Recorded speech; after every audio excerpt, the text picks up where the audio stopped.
Zelensky berkata, Ukraina terus alami kekalahan menyakitkan di Severodonetsk dan Kharkiv.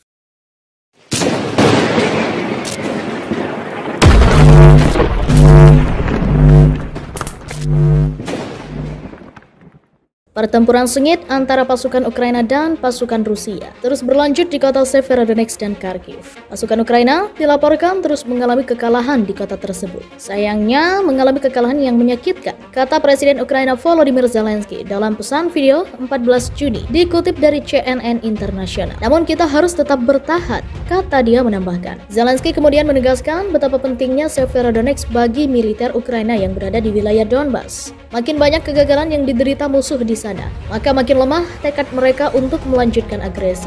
Oleh karena itu, Donbas penting untuk menentukan siapa yang akan mendominasi pada pekan-pekan mendatang, kata mantan aktor itu. Sementara itu, kata dia, di Kharkiv, pasukan Rusia terus menguatkan posisinya, sehingga pasukan Ukraina terus mengalami kekalahan yang menyakitkan. Pertempuran memperebutkan kota ini terus berlanjut, dan kita masih harus bertempur dengan keras demi perjuangan mendapatkan keamanan sepenuhnya bagi Kharkiv. Pertempuran sengit juga dilaporkan terjadi di kota Izium yang berada di selatan Kharkiv. Namun di sana pasukan Ukraina berhasil membebaskan sejumlah permukiman dari tangan Rusia melalui serangan balik. Maxim Strain, seorang pejabat Ukraina, mengatakan masih ada 15.000 warga sipil yang bertahan di Izium. Namun kota itu kekurangan listrik, air, komunikasi melalui ponsel, dan jaringan internet. Menurut Strainik, sekitar 80% infrastruktur di kota itu telah hancur. Zelensky menilai pertempuran di wilayah Donbas merupakan salah satu yang paling brutal dalam sejarah Eropa. Menurut Zelensky, pertempuran di Donbas terlihat mengerikan dan memiliki dampak yang besar bagi warga sipil dan militer Ukraina. Bagi kami banyak korban jiwa dalam pertempuran ini. Pertempuran ini sungguh mengerikan, kata Zelensky melalui pesan video dikutip dari The Guardian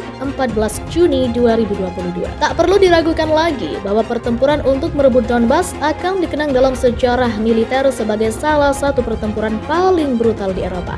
Oleh karena itu, Zelensky meminta negara-negara barat kembali mengirimkan lebih banyak senjata berat untuk Ukraina. Kami sedang melawan kejahatan yang nyata dan kami tidak punya pilihan selain terus maju dan membebaskan wilayah kami. Kami setiap hari mencari perhatian dari rekan-rekan kami berdasarkan fakta bahwa hanya artileri modern yang mencukupilah yang bisa menjamin keunggulan Ukraina dan pada akhirnya mengakhiri kekejaman tentara Rusia terhadap warga Ukraina di Donbas. Presiden Volodymyr Zelensky mengakui Ukraina kewalahan saat memerangi pasukan Rusia di kota timur Severodonetsk dan wilayah Kharkiv. Ia menyatakan pasukan Ukraina menderita kerugian yang menyakitkan dalam perang tersebut. Menurut Zelensky, Ukraina saat ini membutuhkan senjata anti-rudal modern dan tidak ada alasan bagi negara-negara mitra yang untuk menunda pengiriman senjata karena beberapa roket Rusia berhasil menghindari pertahanan dan menjatuhkan korban. Pertempuran paling sengit seperti sebelumnya terjadi di Severodonetsk dan kota serta daerah-daerah terdekat lainnya. Sayangnya kerugiannya menyakitkan, kata Volodymyr Zelensky dalam pidato yang disampaikan Selasa 14 Juni larut malam. Ia mengatakan pasukannya masih berusaha untuk mengevakuasi warga sipil dari Severodonetsk setelah Rusia menghancurkan jembatan terakhir ke kota itu yang merupakan tahap terakhir dalam pertempuran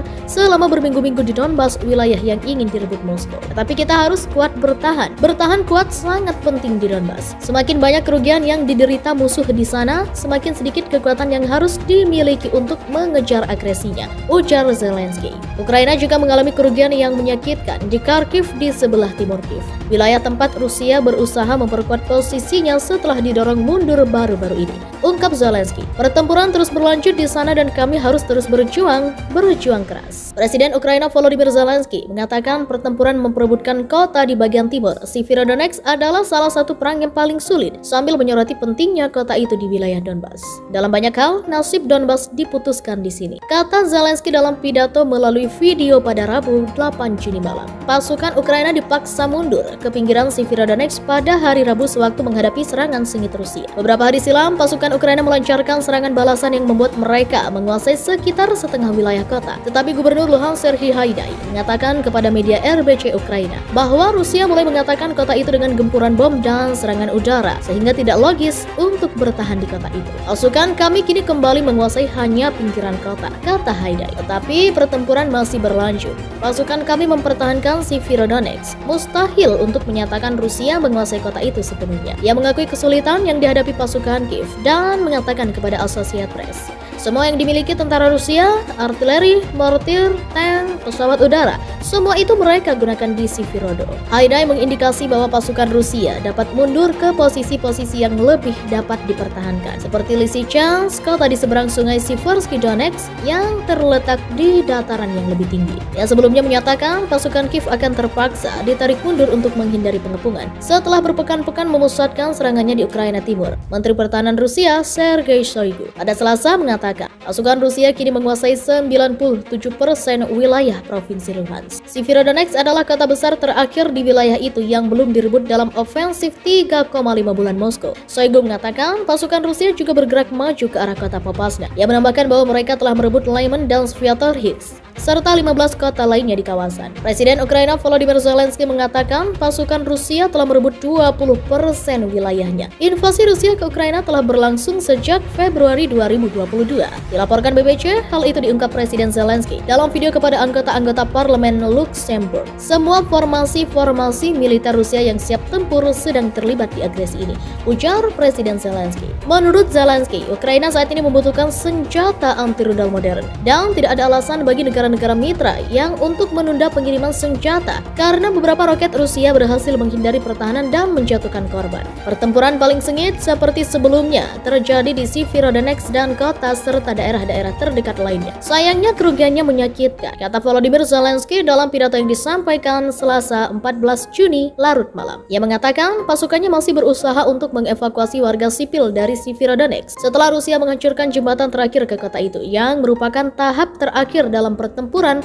selama berminggu-minggu di Donbas, wilayah yang ingin direbut Moskow. Tapi kita harus kuat bertahan. Bertahan kuat sangat penting di Donbas. Semakin banyak kerugian yang diderita musuh di sana, semakin sedikit kekuatan yang harus dimiliki untuk mengejar agresinya, ujar Zelensky. Ukraina juga mengalami kerugian yang menyakitkan di Kharkiv di sebelah timur Kiev, wilayah tempat Rusia berusaha memperkuat posisinya setelah didorong mundur baru-baru ini, ungkap Zelensky. Pertempuran terus berlanjut di sana dan kami harus terus berjuang keras. Presiden Ukraina Volodymyr Zelensky mengatakan pertempuran memperebutkan kota di bagian timur Svirodonetsk adalah salah satu perang yang paling sulit, sambil menyoroti pentingnya kota itu di wilayah Donbas. Dalam banyak hal, nasib Donbas diputuskan di sini, kata Zelensky dalam pidato melalui video pada Rabu 8 Juni malam. Pasukan Ukraina dipaksa mundur ke pinggiran Svirodonetsk pada hari Rabu sewaktu menghadapi serangan sengit Rusia. Beberapa hari silam, pasukan Ukraina melancarkan serangan balasan yang membuat mereka menguasai sekitar setengah wilayah kota. Tetapi Gubernur Luhansk Serhiy Haidai mengatakan kepada media RBC Ukraina bahwa Rusia mulai mengatakan kota itu dengan gempuran bom dan serangan udara sehingga tidak logis untuk bertahan di kota itu. Pasukan kami kini kembali menguasai hanya pinggiran kota, kata Haidai. Tetapi pertempuran masih berlanjut. Pasukan kami mempertahankan Svirodonetsk. Mustahil untuk menyatakan Rusia menguasai kota itu sepenuhnya.